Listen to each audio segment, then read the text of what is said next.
Kayong mga sundalo, tanungin ko kayo, anong kasalanan ko? Ito na nga, maraming mga Pilipino ngayon o mga taga-suporta ni dating Pangulong Rodrigo Duterte ang sumiklab, ang galit nang nakita nila ang nag-trending na video na ito. Kaya naman, ikaw na ang humusga. Ngayon, kanina pa eh. Hindi naman lahat, ilan ang hinuli ngayong araw na ito, sir? Sa iba-ibang mga krimen. Ilan ang binigyan ng ganitong... Kasi nandito kayo lahat eh. Nag-iisang tao. Ilan ang binigyan ng Nag-iisang tao. Ang dami krimen sa labas. Nandito kayo. Sir, hindi kami humingi ng pabor. Just invoke Article 59. Bakit hindi yan magawa-gawa? Attorney, you will be That's precisely the point that I'm saying. Ano yung nagano? Please lang, bawal hawakan. Attorney, you will be removed. Bawal hawakan! Bawal hawakan. Tumayo ko na lang. Bawal The right to hawakan. counsel is something that has to be observed and Huwag respected. kayong umawak. Huwag kayong nakipakialam sa kanila. Kasi nga, ano yung lawyer? Huwag na tayo Nag-uusap pa kami. Huwag mo hawakan yung lawyer. Huwag mo hawakan. Nag-uusap pa kami. Huwag mo hawakan. Huwag mo hawakan. Huwag ba? Nag-uusap pa kami. Attorney, please. Huwag mo hawakan. Is this what you want, Mr. President? Huwag mo hawakan. Time lang eh. Kayo mga sundalo. Huwag mo hawakan yung nanay ko! Kayong mga sundalo, tanungin ko kayo, anong kasalanan ko? Matanong nga. Kayo, nandito mga ganat, ikaw, tanungin kita, Ture, anong kasalanan ko? Tumalikod na lang. Tumalikod na lang. Tumalikod ka na lang. Tumalikod ka na lang. Huwag mo hawakan. Hindi!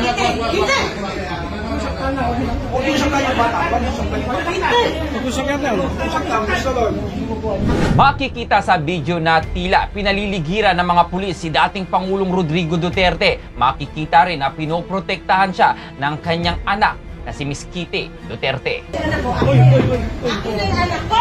Akin na yung anak ko! Akin na! Halika muna! Halika muna! Don't do it personal. Akin na lang! Akin na lang! Lahat! Halika lang! Don't do it personal.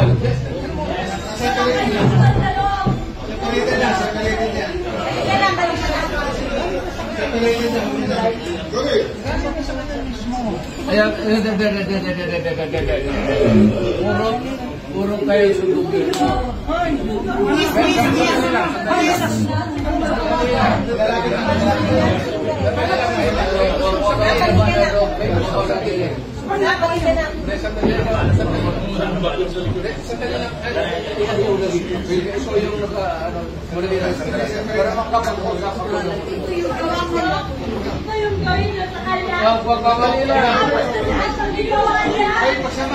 Hoy, nandito yung preso, hindi dyan.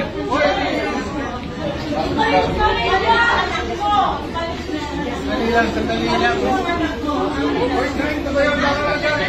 Hindi naman kasama yun eh. May sasabihin lang.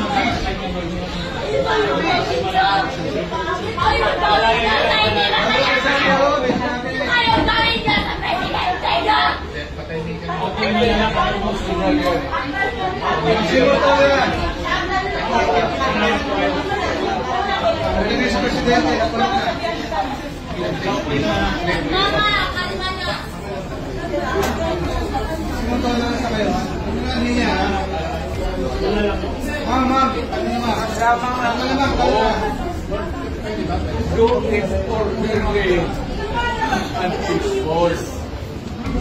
Yan mga gano'n na reaction, expected video yan. Kasi pamilya. Wala ka nang magagawa. Huwag na yung mga sundalo kasi kayo po mahuli, pero ang pamilya hindi.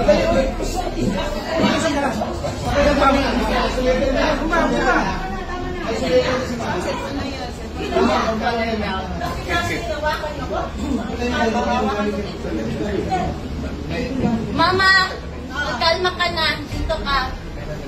Isang pagpapatunay na maraming mga damdamin ngayon ng mga Pilipino ang tila nagalit sa nangyari sa pag-aresto kay dating Pangulong Rodrigo Duterte. Kaya naman i-share mo na ang video na ito. Ikaw bilang isang Pilipino, ano ang masasabi mo sa pag-aresto kay dating Pangulong Rodrigo Duterte ng ICC o International Criminal Court? Ano rin ang masasabi mo na pinayagan ng ating gobyerno na arestuhin ang ating dating Pangulong Rodrigo Duterte? Well, i-comment mo na ang iyong reaksyon sa video sa baba.